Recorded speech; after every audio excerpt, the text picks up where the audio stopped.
பழனிக்கோவில் நில மோசடி வழக்கில் முன்ஜாமீன் கிடைக்காத நிலையில் சார் பதிவாளர் ஜஸ்டின் மணிகண்டன் தலைமறைவாகியிருக்கிறார்.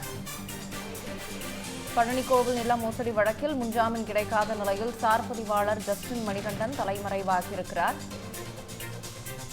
பழனிக்கோவில் நிலத்தை 100 கோடிக்கு முறைகேடாக பத்திரப்பதிவு செய்யப்பட்டதாக தொடரப்பட்ட வழக்கில் ஜஸ்டின் மணிகண்டன் குற்றவாளி என்று நிரூபிக்கப்பட்டதை அடுத்து அவர் தலைமறைவாகியிருக்கிறார். நில மோசடி தொடர்பாக சார் பதிவாளர் ஜஸ்டின் மணிகண்டன், இடைத்தரகர் ஜெயபிரகாஷ் உட்பட 11 பேர் மீது வழக்கு பதியப்பட்டிருந்தது. அதனைத் தொடர்ந்து ஜஸ்டின் மணிகண்டன் குற்றவாளி என்று நிரூபணம் ஆகியதை அடுத்து தற்போது அவர் தலைமறைவாகியிருக்கிறார். சார் பதிவாளர் ஜஸ்டின் மணிகண்டன் கோரிய முன்ஜாமீன் மனுவை உயர்நீதிமன்ற மதுரை அமர்வு தள்ளுபடி செய்திருந்தது குறிப்பிடத்தக்கது.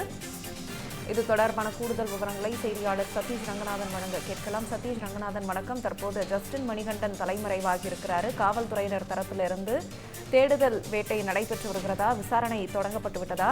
காவல்துறையினர் என்ன சொல்றாங்க? விவரம் நிச்சயமாக ராகப்பரியா. திண்டுக்கல் மாவட்டம் பழனி அடிவார பகுதியில் உள்ள தண்டாயுதபாணி மடத்திற்கு சொந்தமான 100 கோடி மதிப்பிலான நிலம் மோசடியாக 2 கோடிக்கு பத்திரப்பதிவு செய்யப்பட்டது தொடர்பாக திண்டுக்கல் சிபிசிஐடி போலீசார் சார் பதிவாளர் ஜஸ்டின்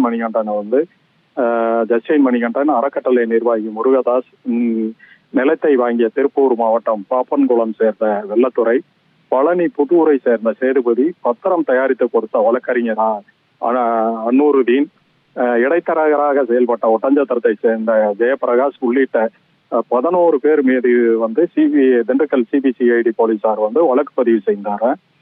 இந்த வழக்கு தொடர்பாக சார் பதிவாளர் மணிகண்டன் சென்னை உயர்நீதிமன்ற மதுரை கிளையில முன்ஜாமீன் பெற்றிருந்தாரு.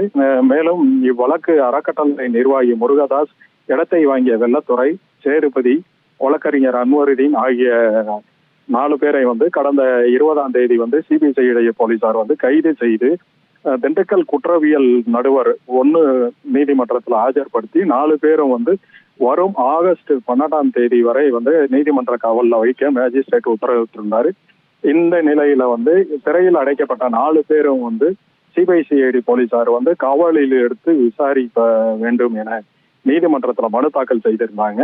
இதனை அடுத்து மதுரையில் மத்திய சிறையில் அடைக்கப்பட்டிருந்த 4 பேரும் நேற்று திண்டுக்கல் நீதிமன்றத்துக்கு அழைத்து வரப்பட்டு பின் நீதிமன்றம் 1ல ஆஜர்படுத்தப்பட்டு நீதிபதி பாக்கியராஜ் முன்னிலை ஆஜர்படுத்தினாங்க. இதை அடுத்து 4 பேரையும் நேற்று நண்பகல் முதல் நாள் 7ஆம் தேதி வரை வெள்ளிக்கிழமை நண்பகல் 3 நாட்கள் சிபிசிஐடி போலீசார் விசாரணை செய்து கொள்ள நிபந்தனையுடன் நீதிபதி உத்தரவிட்டிருந்தார்.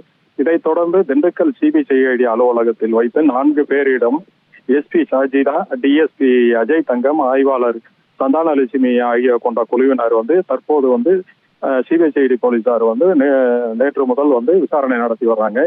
இதனிடையே இந்த வழக்கு தொடர்பாக சார் பதிவாளர் ஜஸ்டின் மணிகண்டனுக்கு நேற்று உயர்நீதிமன்றம் மதுரை கிளை நேற்று முன்ஜாமீன் நிபந்தனை மறுத்த நிலையில சார் பதிவாளர் ஜஸ்டின் மணிகண்டன் தலைமறைவாகிவிட்டார். மேலும் இந்த வழக்கில் தொடர்புடைய ஒட்டஞ்சத்திரம் சேர்ந்த இடைத்தரகர் ஜெயபிரகாஷ் அவரும் மாயமானார். இந்த நிலையில அவரது வீட்டில் சிபிசிஐடி போலீசார் இன்று காலை முதல் சோதனை நடத்தி வருகின்றனர்.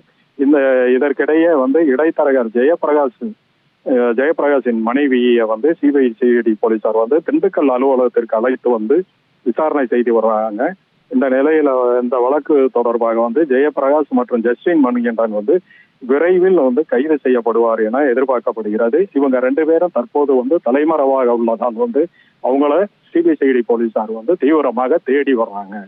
ராகப்பிரியா, குறிப்பிடத்தக்கது. விவரங்களுக்கு நன்றி சதீஷ்.